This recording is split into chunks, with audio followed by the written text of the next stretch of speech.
markaan ka warsugnay wasaaradii arrimaha gudaha inay xil wareejin samayso markaan ogaanay in arintayda maarinta golaha deegaanka ay isku doorteen markaan aragnay inay arrinka iyagu si sax u dhacay oo sharciga waafaqsan oo dawladnimada waafaqsan u dhacay waxaan garan weynay wax hor taagan in xilkii la noo wareejiyo muddo markaan sugnay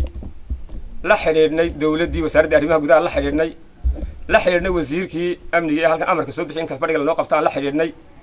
waxa noo cadaatay inuu madaxweyne ku-xigeenka jamhuuriyadda Soomaaliland aw yiri ninka xilka looma wareejin karo tii anigu ma garanayo sababta uu diidan yahay aniga ma garanayo oo uu diidan yahay in xilka la igu tiriyo uu diidan yahay ma garanayo madaxweyne ku-xigeenku anigu waxaan ahaa xubin kamida xisbiga kulmiye kana soo baxay xisbigii kulmiye ee golaha deegaanka ka soo baxay baan ahaa ma garanayo ilaa weli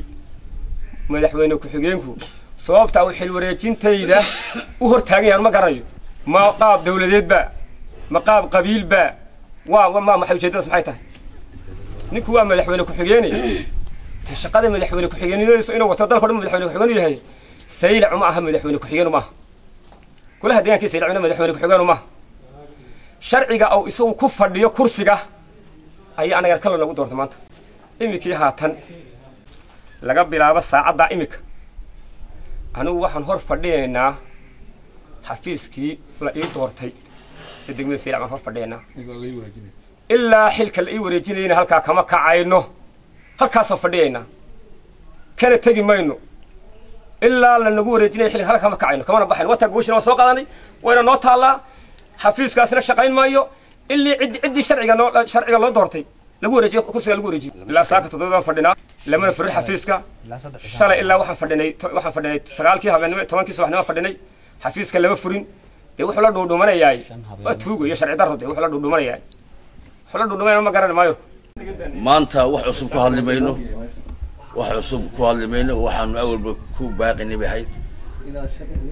anagu haddaan qaldanayna la qabto waan ogol lahay haddaan xaq iyo xeer ku taaganahayna in xeer kala raaco wey anagu hadda waxaan ku daba jirnaa oo ku daba soconnaa fadhigii ay dawladdu noo qabatay gudoomiyaha gobolka qabtay goobjoog baa lahaa marka natiijadii ka soo baxday waa la diiday ma hayno natiija ka soo baxday natiijadii ka soo baxdayna cid baan gudoomiye ku-xigeen u dooranay maxaa fadhiga lagu qabanay haddii cidda soo baxday la diiday maxaa lagu qabanay waa fadhiga loo diiday taas waxay cadeynaysaa inaan wixii natiijadii ka soo baxday aan loo gulay sida uu gudoomiye sheegay natiijadii ka soo baxay shirka inaan loo gulay si shakhsi ahaan aan loo gulay waxa kale oo dhacday annagu muddo badan baan wasaaradda arrimaha gudaha la hadalay habeen iyo maalinba berri baan imanaynaa saanda baan imanaynaa ugu dambaynna waxa la tijoor hayna ma jiro sharcigana waa loo gudboon yahay waxaan ugu maqaalaa weliba ninka odaygu hadda saacad sheegay maaha waxaan iska maaginu waa la nagu yidhi ragga imanayaa nagu yidhi war xeer baad ku taagantihiin laakiin waa layda haystaa waxaan dhinnana ma garanayno xeerkii dawladdu samayso marmaray dawlad baan na fadhiisisay wasaarad baan na fadhiisisay gudoomiye gobol baan na fadhiisiyey waxaa natiijada loo diiday ayaa dee saaka halkaan na fadhiisisay kamana tegayno cid kasta oo xeer hadduu naga kaxeyn uga leh laakiin anigu sharci baan ku taagannahay xeer baan ku taagannahay dawlad baan na fadhiisisay natiijadiina waan soo baxnay markaa waxaan leenahay ciddii soo baxday haloo taliya xilka wayna hayn xafiisna furaan maayo daanu halkama fadhiyna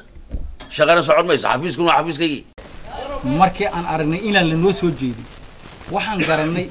in aan xafiiskii hor fadhiiso